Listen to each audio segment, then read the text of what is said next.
ಅಖಿಲ ಭಾರತೀಯ ವಿದ್ಯಾರ್ಥಿ ಪರಿಷತ್ತು ಇವತ್ತು ಪತ್ರಿಕಾಗೋಷ್ಠಿಯನ್ನ ಕರೆದಿರ್ತಕ್ಕಂಥ ವಿಷಯ ಬಹಳ ಸ್ಪಷ್ಟವಾಗಿದೆ. ಹುಬ್ಬಳ್ಳಿಯ ಬಿವಿಬಿ ಕಾಲೇಜಿನಲ್ಲಿ ನೇಹಾ ಹಿರೇಮಠ್ ಅನ್ನುವಂಥ ವಿದ್ಯಾರ್ಥಿನಿಯ ಭೀಕರ ಹತ್ಯೆಯಾಗಿರ್ತಕ್ಕಂಥ ಪ್ರಕರಣ ಇಡೀ ಕರ್ನಾಟಕ ರಾಜ್ಯವನ್ನೇ ಬೆಚ್ಚಿ ಬೀಳಿಸಿದಂತಾಗಿದೆ. ಇದರ ಕುರಿತಂತೆ ಎಬಿವಿಪಿ ನಿನ್ನೆಯೂ ಕೂಡ ಪ್ರತಿಭಟನೆ ಮಾಡಿತು. ಇವತ್ತು ಕೂಡ ಸಾವಿರಾರು ವಿದ್ಯಾರ್ಥಿಗಳ ನೇತೃತ್ವದಲ್ಲಿ ಬಿವಿಬಿ ಮುಂದೆ ಒಂದು ಬೃಹತ್ವಾಗಿರ್ತಕ್ಕಂಥ ಪ್ರತಿಭಟನೆಯನ್ನು ಕೂಡ ಮಾಡಿತು. ಅಖಿಲ ಭಾರತೀಯ ವಿದ್ಯಾರ್ಥಿ ಪರಿಷತ್ನ ಆಗ್ರಹ ಏನಪ್ಪಾ ಅಂದ್ರೆ, ಇವತ್ತು ಕಾಲೇಜಿನ ಕ್ಯಾಂಪಸ್ಗಳು ಜ್ಞಾನದ ದೇಗುಲಗಳಾಗಬೇಕು. ಆ ದೇಗುಲಗಳಲ್ಲಿ ಎಲ್ಲ ವಿದ್ಯಾರ್ಥಿಗಳಿಗೆ ಭಯಮುಕ್ತವಾಗಿರ್ತಕ್ಕಂಥ ಶಿಕ್ಷಣ ಸಿಗಬೇಕು ಅನ್ನುವಂಥ ಆಶಯ ನಮ್ಮೆಲ್ಲರದು ಕೂಡ ಇದೆ. ಆದರೆ ಇವತ್ತು ಹುಬ್ಬಳ್ಳಿಯ ಪ್ರತಿಷ್ಠಿತ ಬಿವಿಬಿ ಕ್ಯಾಂಪಸ್ನಲ್ಲಿ ಹಾಡು ಹೋಗಲೇ ಒಂದು ವಿದ್ಯಾರ್ಥಿನಿಯ ಕೊಲೆಯನ್ನ ಫಯಾಜ್ ಅನ್ನುವಂಥ ವ್ಯಕ್ತಿ ಮಾಡ್ತಾನಪ್ಪ ಅಂದ್ರೆ, ಕರ್ನಾಟಕ ರಾಜ್ಯದಲ್ಲಿರ್ತಕ್ಕಂಥ ಕಾನೂನಿನ ಬಗ್ಗೆ ಎಷ್ಟು ಭಯ ಇದೆ ಅಂತೇಳಿ ನಮ್ಗೆಲ್ಲರಿಗೂ ಕೂಡ ಒಂದು ಪ್ರಶ್ನೆ ಆಗ್ತಾ ಇದೆ. ಕಾರಣ ಏನಪ್ಪಾ ಅಂದ್ರೆ, ಕರ್ನಾಟಕ ರಾಜ್ಯದಲ್ಲಿ ಕಾನೂನಿನ ಬಗ್ಗೆ ಭಯ ಇದ್ರೆ ಒಬ್ಬ ವ್ಯಕ್ತಿ ಕಾಲೇಜಿನ ಕ್ಯಾಂಪಸ್ನಲ್ಲಿ ಹಾಡು ಹೋಗಲೇ ಚಾಕು ತೆಗೆದುಕೊಂಡು ಒಂದು ವಿದ್ಯಾರ್ಥಿನಿಯನ್ನ ಹತ್ಯೆ ಮಾಡುವಂತ ಮಟ್ಟಕ್ಕೆ ಹೋಗ್ತಿದ್ನ ಅನ್ನುವಂಥ ಪ್ರಶ್ನೆ ನಮ್ಮೆಲ್ಲರ ಕಣ್ಮುಂದೆ ಈಗ ಬಿದ್ದಿದೆ. ಈ ಪ್ರಕರಣವನ್ನು ನಾವೆಲ್ಲರೂ ಕೂಡ ಸೂಕ್ಷ್ಮವಾಗಿ ಗಮನಿಸಿದಾಗ ಇದೊಂದು ಸ್ಪಷ್ಟವಾಗಿರ್ತಕ್ಕಂಥದ್ದು ಲವ್ ಜಿಹಾದ್ನ ಪ್ರಕರಣ ಅಂತೇಳಿ ನಮ್ಗೆಲ್ಲರಿಗೂ ಕೂಡ ಸ್ಪಷ್ಟವಾಗಿ ಗೊತ್ತಾಗ್ತಾ ಇದೆ. ಒಬ್ಬ ಹಿಂದೂ ಯುವತಿಯನ್ನ ಫಯಾಜ್ ಅನ್ನುವಂಥ ಮುಸ್ಲಿಂ ಯುವಕ ಅವರ ತಂದೆ ತಾಯಿ ಹೇಳಿಕೆಯನ್ನು ನಾವು ನಿನ್ನೆಯಿಂದ ಗಮನಿಸ್ತಾ ಇದ್ದೀವಿ. ಆ ಮಗಳು ಅವನನ್ನ ಪ್ರೀತಿಸೋದಕ್ಕೆ ಆಗುವುದಿಲ್ಲ ಅಂತ ತಿರಸ್ಕಾರ ಮಾಡಿದ್ರು ಸಹಿತ ಅವನು ಆ ಯುವತಿಯ ಹಿಂದೆ ಬೆನ್ನು ಬಿದ್ದು 3-4 ತಿಂಗಳ ಕಾಲ ಆ ಯುವತಿಯನ್ನ ಕಾಲೇಜ್ಗೆ ಕಳಿಸಿಲ್ಲ ಅನ್ನುವಂಥದ್ದನ್ನ ಆ ಒಂದು ಯುವತಿಯ ತಂದೆ ತಾಯಿಗೆ ಒಂದು ಹೇಳಿಕೆಯನ್ನು ನಾವೆಲ್ಲರೂ ಕೂಡ ಗಮನಿಸಿದ್ದೇವೆ. ಇದರ ಹಿಂದೆ ನಮಗನ್ಸುತ್ತೆ ಫಯಾಜ್ ಅನ್ನುವಂಥ ಯುವಕನಿಂದ ಆ ವಿದ್ಯಾರ್ಥಿನಿಗೆ ಒಂದು ಕಿರುಕುಳ ಇತ್ತು, ತೊಂದರೆ ಇತ್ತು ಅಂತಕ್ಕಂಥದ್ದು ನಮ್ಗೆಲ್ಲರಿಗೂ ಕೂಡ ಇದರಿಂದ ಸ್ಪಷ್ಟವಾಗಿ ಗೊತ್ತಾಗ್ತಾ ಇದೆ.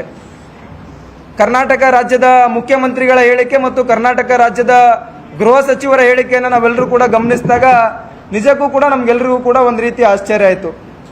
ಕರ್ನಾಟಕ ರಾಜ್ಯದ ಮುಖ್ಯಮಂತ್ರಿ ಸಿದ್ದರಾಮಯ್ಯನವರು ಹೇಳಿಕೆಯನ್ನು ಕೊಡ್ತಾರೆ, ಇದೊಂದು ಆಕಸ್ಮಿಕ ಘಟನೆ ಅಂತೇಳಿ ಮಾನ್ಯ ಮುಖ್ಯಮಂತ್ರಿಗಳು ಹೇಳಿಕೆಯನ್ನು ಕೊಡ್ತಾರೆ. ಮಾನ್ಯ ಮುಖ್ಯಮಂತ್ರಿಗಳಿಗೆ ನಾನು ಈ ಮೂಲಕ ಪ್ರಶ್ನೆಯನ್ನ ಮಾಡ್ತಾ ಇದ್ದೇನೆ, ಇದು ಆಕಸ್ಮಿಕ ಅನ್ನುವಂಥ ಪದದ ಅರ್ಥ ಮಾನ್ಯ ಮುಖ್ಯಮಂತ್ರಿಗಳಿಗೆ ಅರಿವಿದೆಯೋ ಇಲ್ವೋ ಅನ್ನುವಂಥದ್ದು ನಾವೆಲ್ಲರೂ ಕೂಡ ಈ ಮೂಲಕ ಒಂದು ಮಾನ್ಯ ಮುಖ್ಯಮಂತ್ರಿಗಳು ನಾನು ಪ್ರಶ್ನೆಯನ್ನು ಮಾಡೋದಕ್ಕೆ ಇಚ್ಛೆಯನ್ನು ಪಡ್ತಾ ಇದ್ದೇನೆ. ಯಾವ ರೀತಿ ಇದು ಆಕಸ್ಮಿಕ ಘಟನೆ ಅಂತಕ್ಕಂಥದ್ದು ಮಾನ್ಯ ಮುಖ್ಯಮಂತ್ರಿಗಳು ಸ್ಪಷ್ಟಪಡಿಸಬೇಕು ಅನ್ನುವಂಥದ್ದು ಎಬಿವಿಪಿ ಆಗ್ರಹ ಆಗ್ತಾ ಇದೆ. ಅದೇ ರೀತಿಯಾಗಿ ಗೃಹ ಮಂತ್ರಿಗಳು ಹೇಳಿಕೆಯನ್ನು ಕೊಟ್ಟರು. ಗೃಹ ಮಂತ್ರಿಗೆ ಹೇಳಿಕೆಯನ್ನು ನೋಡಿದಾಗ ಅವರಿಬ್ಬರು ಪರಸ್ಪರ ಪ್ರೀತಿಸಿದ್ರು. ಆಮೇಲೆ ಯುವತಿ ಒಲ್ಲೆಂದು ಆ ಕಾರಣಕ್ಕೋಸ್ಕರ ಇದು ವೈಯಕ್ತಿಕ ಕಾರಣಕ್ಕೋಸ್ಕರ ಆಗಿದೆ ಅಂತೇಳಿ ಮಾನ್ಯ ಗೃಹ ಮಂತ್ರಿಗಳು ಹೇಳಿಕೆಯನ್ನು ಕೊಡ್ತಾರೆ. ಅಂದ್ರೆ ಕರ್ನಾಟಕ ರಾಜ್ಯದಲ್ಲಿ ವೈಯಕ್ತಿಕ ಕಾರಣಕ್ಕೋಸ್ಕರ ಮರ್ಡರ್ಗಳಾಗೋದನ್ನ ಮಾನ್ಯ ಗೃಹ ಮಂತ್ರಿಗಳು ಒಪ್ಕೋತಾರೆ ಅನ್ನುವಂಥದ್ದನ್ನ ಎಬಿವಿಪಿ ಪ್ರಶ್ನೆ ಮಾಡ್ತಾ ಇದೆ. ಅದಕ್ಕೋಸ್ಕರ ಕರ್ನಾಟಕ ರಾಜ್ಯದ ಮುಖ್ಯಮಂತ್ರಿಗಳಿಗೆ ಮತ್ತು ಗೃಹ ಮಂತ್ರಿಗಳಿಗೆ ಈ ಮೂಲಕ ನಾನು ಆಗ್ರಹವನ್ನು ಪಡಿಸ್ತಾ ಇದ್ದೇನೆ. ಕರ್ನಾಟಕ ರಾಜ್ಯದಲ್ಲಿ ಇಂತಹ ಕಾಲೇಜಿನ ಕ್ಯಾಂಪಸ್ನಲ್ಲಿ ಒಂದು ವಿದ್ಯಾರ್ಥಿನಿಯ ಹತ್ಯೆಯಾಗಿದೆ. ಈ ಹತ್ಯೆಯನ್ನು ಖಂಡಿಸಬೇಕು ಮತ್ತು ಕರ್ನಾಟಕ ರಾಜ್ಯದ ಪೊಲೀಸರಿಗೆ ನೀವು ಒಂದು ಮುಕ್ತವಾಗಿರ್ತಕ್ಕಂಥ ಅವಕಾಶವನ್ನು ಕೊಡಬೇಕು. ನಮ್ಮ ರಾಜ್ಯದಲ್ಲಿ ಹಲವಾರು ರೀತಿಯ ಪೊಲೀಸ್ ಅಧಿಕಾರಿಗಳು ಬಹಳ ಒಂದು ತನಿಖೆಯನ್ನು ಮಾಡೋದಕ್ಕೆ ಸಮರ್ಥರಿದ್ದಾರೆ. ಅವರಿಗೆ ಕೊಟ್ಟು ಸಾಧ್ಯವಾದರೆ ಫಯಾಜ್ ಅನ್ನುವಂಥ ವ್ಯಕ್ತಿಗೆ ಗಲ್ಲು ಶಿಕ್ಷೆಯನ್ನು ವಿಧಿಸಬೇಕು ಅಥವಾ ಎನ್ಕೌಂಟರ್ ಮಾಡಿ ಬಿಸಾಕಿ. ಯಾಕಂದ್ರೆ ಇಂತಹ ಮಾದರಿಯ ಪ್ರಕರಣಗಳು ಕರ್ನಾಟಕ ರಾಜ್ಯದಲ್ಲಿ ಅಥವಾ ಬೇರೆ ಕಡೆ ನಡೀಬಾರ್ದಪ್ಪ ಅಂದ್ರೆ ಎನ್ಕೌಂಟರ್ ನಂತಹ ಒಂದು ಕಾಯ್ದೆ ಬರಬೇಕು ಅನ್ನುವಂಥ ನಮ್ದು ಕೂಡ ಆಗ್ತಾ ಇದೆ. ಎನ್ಕೌಂಟರ್ ಮಾಡಿದರೆ ಮಾತ್ರ ಇಂತಹ ಆರೋಪಿಗಳು ಮತ್ತೆ ಮುಂದಿನ ದಿನಗಳಲ್ಲಿ ಮಾಡಬೇಕು ಅನ್ನುವಂಥ ಮನಸ್ಥಿತಿ ಇರತಕ್ಕಂಥವ್ರು ಇದರಿಂದ ಹೊರಗಡೆ ಬರ್ತಾರೆ ಅನ್ನುವಂಥದ್ದು ನಮ್ಮ ವಿನಂತಿ ಆಗ್ತಾ ಇದೆ. ಅದೇ ರೀತಿಯಾಗಿ ವಿದ್ಯಾರ್ಥಿ ಪರಿಷತ್ತು ಇವತ್ತು ಬಹಳ ದೊಡ್ಡ ಹೋರಾಟವನ್ನು ಮಾಡಿತು ಮತ್ತು ಕರ್ನಾಟಕ ರಾಜ್ಯದಲ್ಲಿ ನಾಳೆ ಕರ್ನಾಟಕ ರಾಜ್ಯಾದ್ಯಂತ ಈ ವಿಷಯವನ್ನು ಇಟ್ಕೊಂಡು ಪ್ರತಿಭಟನೆ ಮಾಡಬೇಕು ಅನ್ನುವಂಥ ಕರೆಯನ್ನು ಕೂಡ ನಾವು ಕೊಟ್ಟಿದ್ದೇವೆ. ಅದೇ ರೀತಿಯಾಗಿ ಕಾಲೇಜಿನ ಕ್ಯಾಂಪಸ್ಗಳಲ್ಲಿ ಜಾಗೃತಿ ಅಭಿಯಾನಗಳನ್ನ, ಹಾಸ್ಟೆಲ್ಗಳಲ್ಲಿ ಶ್ರದ್ಧಾಂಜಲಿ ಸಭೆಗಳನ್ನ, ಇನ್ನಿತರ ಚಟುವಟಿಕೆಗಳನ್ನ ಈ ಒಂದು ನೇಹಾ ಅನ್ನುವಂಥ ವಿದ್ಯಾರ್ಥಿನಿ ಏನಿದ್ದಾರೆ ವಿದ್ಯಾರ್ಥಿ ನ್ಯಾಯಕ್ಕೋಸ್ಕರ ಒಂದು ವಿದ್ಯಾರ್ಥಿ ಸಂಘಟನೆಗೆ ಅಖಿಲ ಭಾರತೀಯ ವಿದ್ಯಾರ್ಥಿ ಪರಿಷತ್ತು ನಿರಂತರವಾಗಿ ಹೋರಾಟವನ್ನು ಮಾಡುತ್ತೆ. ಆ ಕುಟುಂಬಕ್ಕೆ ನ್ಯಾಯ ಕೊಡಿಸುವಂತ ಕೆಲಸವನ್ನ ಮಾಡುತ್ತೆ. ವಿದ್ಯಾರ್ಥಿ ಸಮುದಾಯಕ್ಕೆ ಈ ಮೂಲಕ ನಾನು ವಿನಂತಿಯನ್ನು ಮಾಡ್ಕೋತಾ ಇದ್ದೇನೆ, ಯಾರು ಕೂಡ ಭಯ ಪಡುವಂತ ಅವಶ್ಯಕತೆ ಇಲ್ಲ.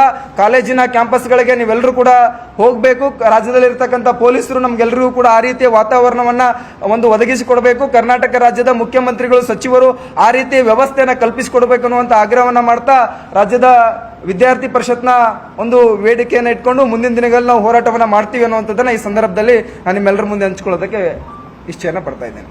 ಕನ್ನಡಿಗರ ಮೆಚ್ಚಿನ ನಿಮ್ಮ ನ್ಯೂಸ್ 18 ಕನ್ನಡ ಈಗ ವಾಟ್ಸ್ಆಪ್ನಲ್ಲಿಯೂ ಲಭ್ಯ.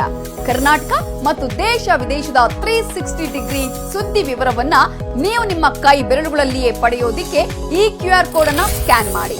ನಮ್ಮ ಚಾನೆಲ್ ಅನ್ನ ಫಾಲೋ ಮಾಡಿ, ನೋಟಿಫಿಕೇಶನ್ ಆನ್ ಮಾಡಿ.